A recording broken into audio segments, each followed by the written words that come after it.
আলহামদুলিল্লাহ, শুভ সকাল গাইস।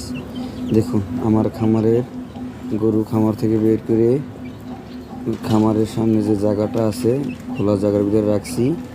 গরু সকালবেলা উঠে ছাড়ার পরে খেলাধুলা এক্সারসাইজ করছে। গরুকে কাঁচা ঘাস দিয়েছি, সকালবেলা কাঁচা ঘাস খাচ্ছে। ঘাস ফলায় তুলে কী করছে দেখুন।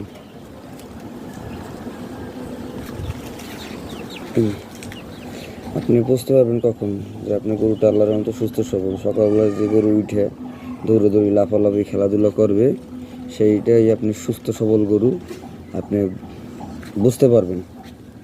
ঠিক আছে কথা। সবাই আমার খামারের জন্য দোয়া করুন, গরুর জন্য দোয়া করবেন।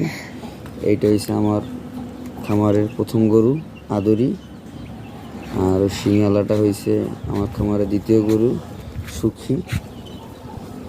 তার জন্য দোয়া